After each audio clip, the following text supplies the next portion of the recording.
Hello po sa inyong lahat. Kamusta po kayo? So, update ko po kayo ng aking my Invisalign journey, day 9. So, day 9 na po tayo.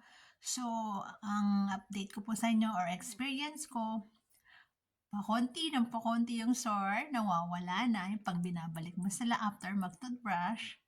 Pag binabalik mo, nawawala na ng konti. Tapos like I said, nung day 8, medyo masakit yung dito ko. Ngayon nawala bigla yun. So, wala nang sakit yung dito ko. Tapos, pwede ko nang pangkagat yung sa harap ko. Ngayon, ang medyo sore naman yung sa baba. Parang nagta-tight ba sila? Ewan ko. After nito, dito naman sa baba, nag-a-adjust na ba talaga sila? 2 weeks pa lang sila.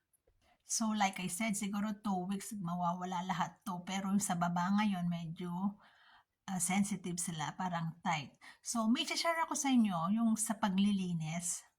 Paano linisin yung mga trays natin. So, nag-research ako. Hindi daw pwede yung toothpaste. Pero meron dong gumagamit ng toothpaste. Dentist pa naman yung nagsabi na pwedeng gamitin yung panglinis yung toothpaste. So, ang ginagawa ko sa umaga, panglinis ko toothpaste. Tapos, yung sobrang soft na brush lang, toothbrush. Tapos, paggabi, binababad ko ng hydrogen peroxide. So, hindi ko alam kung alin ang susundin ko. Meron nagsasabing hindi pwede yung toothpaste kasi lalabo daw yung mga trays mo. Tapos, i-research na lang. So, hydrogen peroxide yung panglinis ko sa gabi. Yun, pero sa umaga, hapon, toothpaste lang ang paglinis ko. Siguro okay naman yun. Dentista yung nakita ko sa YouTube. So, research na lang kayo. Nasa sa inyo yung kung ano yung gusto nyong paglinis. Pero hydrogen peroxide ang sabi sa akin ng dentist ako. Sa gabi yon, ibababad ko sila habang kumakain ako ng dinner. So, ayun na ang aking day 9. So, sa day 10 na tayo.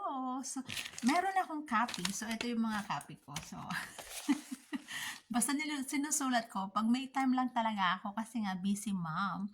So, yung day 10, ayun, pawala ng pawala. So, meron pa rin konting-konti na lang. Pero pag binabalik mo, after mag-toothbrush, dental floss, pag binabalik mo, okay na sila. Day 10. Tapos, wait lang, titignan ko yung list ko. May kode ko ako. So, ang day 10 ko,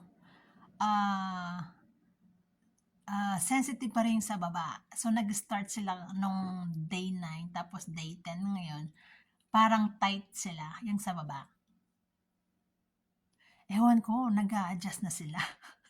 Pero promise, hindi ko alam kung gusto ko itong Invisalign. Sorry kasi madadayet ka nga talaga dito. Kasi kahit gusto mong kumain, kailangan mo silang tanggalin. So, ayun ang share ko for day 9 and day 10. So, okay na may mga trays ko. Pero yung pang-alis, pag inaalis mo, struggle pa rin ako. So, masasanay din ako. Yun ang update and experience ko for today. Abangan nyo yung day 11.